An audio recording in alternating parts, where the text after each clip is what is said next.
Funnily enough, I'd say Timecode marked a return to a certain idea of experimentation. When I was doing performance art as a theatre director, I did two sort of shows, installations, where I split the stage into two with a wall, and I had two scenarios existing at the same time, and I was always interested in this kind of idea of parallel narrative. So at a certain point with video, when it became possible, oh my god, very noisy place. Are you picking up all that noise? Is it okay? Yeah, it's in the background. It's okay? But your voice is stronger. Is quite much stronger. So I, at a certain point, about, say around about 1998, somewhere around then, I decided I would start using these new video cameras, and because of the freedom of longer takes and so on. But the actual visual idea came from a film I did before Timecode, Miss Julie. And in Miss Julie, which is a very traditional text, by Strindberg, I did one scene using two cameras. It was an accident because I was shooting on two cameras, and I was looking at the playback of the cameras at the same time on two monitors, and realizing that this was somehow very interesting to me, watching the same image from two angles, and that directly led to the idea of doing Timecode. Well, it was a combination of what I say, of a fascination with this idea of seeing an image. Normally in cinema you see it from one choice where the camera is, and then you cut to another side. I've always had some problems with editing, the idea that it's very useful to cut because it makes the narrative go in a concise way, but at the same time, when you cut into reality of one visual image, you are taking something also away, so you're changing it, you're changing the dynamic of what actually happened. So I like the idea of continually filming without cutting, but then I also realize the audience needs more information because they now expect it. So by using two cameras or three or four cameras, I thought I could replace the dynamics of editing by adding more information on the screen. So these thoughts were kind of in my mind, not like in a big wow bang sort of way, but as part of the processes each day, as you're thinking about how you deal with images. So I think on one part of my mind was a dialogue was always about, if I do this and if I do that, maybe if I do this, and I was writing about it a lot at the time as well. So I just decided one day that I would do an experiment with four cameras, and then it got bigger than I expected. Yeah. I mean, I think when I was shooting the film Miss Julie, I was shooting on film. So at that point I had a limitation of 10 minutes before I had to change, the magazine on the film camera. And I was shooting that in very long takes. And already I was getting frustrated because I had to keep stopping the camera. Excuse me. And I'd been experimenting with video cameras for a long time. And then I made some inquiries. I thought, if I was to make a film at 95 minutes, is there one camera that can run, that's a good quality camera, that can run for 1.5 hours? And I discovered there was one format, DV cam, which was professional format, but at the same time you could run for 2 hours on one tape.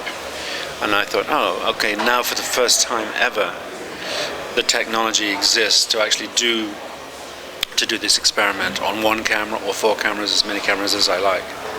So a combination of technical availability through new media, and then a kind of intellectual idea about wanting to experiment with form, they came together, and then it was possible to do Timecode.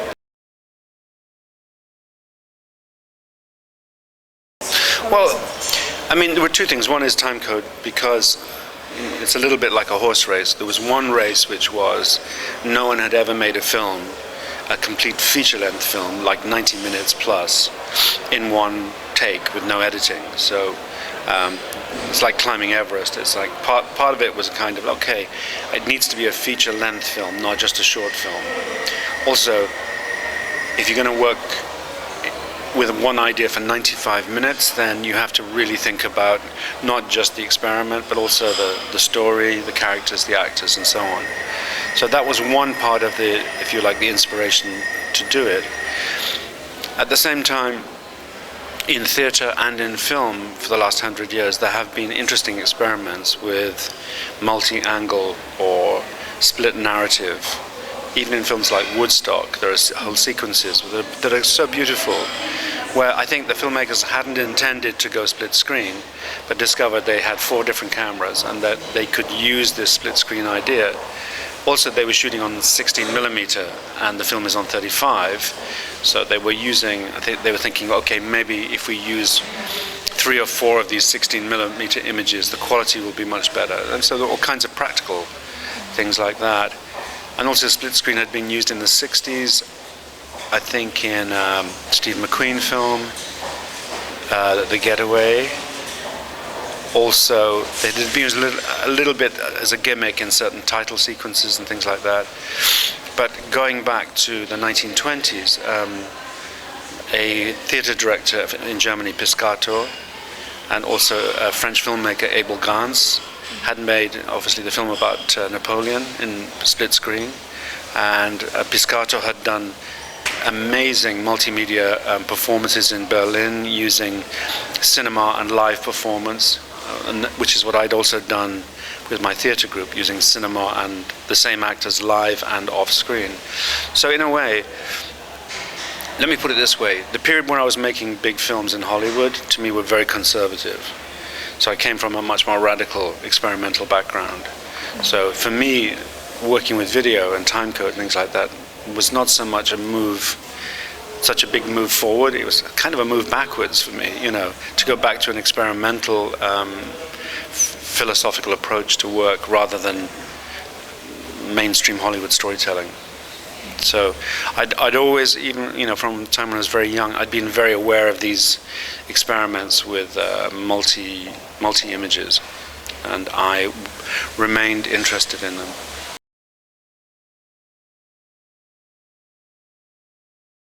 The advantages, well, to be honest, I approached it in a completely experimental way, and I was much more interested in the technical, aesthetic possibility of using 4 cameras in a kind of choreographed, improvised way. So, to put it another way, it was an experiment that almost had no connection with traditional filmmaking. So it was neither a rejection of that or a parallel universe. It was really to try a completely different way, in a way a much more theatrical way, like live theatre, of telling a story. So the story wasn't so important to start off with, number one. There were no advantages because it was like, it was a different language, you know. If your question had been, you know, what is the advantage of shooting, I did a film called Live, Love, Long. I shot it on a camera a little bit bigger than this, a small high-definition video camera with 2 actors on location in Istanbul. And if you'd said, what were the advantages of shooting that as opposed to shooting it on, like a bigger camera, then I could answer that question and say, well, I could put it all into one case. I could get on the plane with the actors with no luggage and continue to make the film. I didn't need any lights and things like that. So that would be a much easier question to answer. Timecode was just this is a different language, In fact, quite complicated, technically to do it. Even though you have no post-production, there's no editing, but you have to take 100 times more care and attention with what the camera is doing, because you can't change it. What you create is exactly cannot change. You can't manipulate it in post-production. So maybe the answer to your question is no, actually many disadvantages, because you have to get it right. You can't cheat.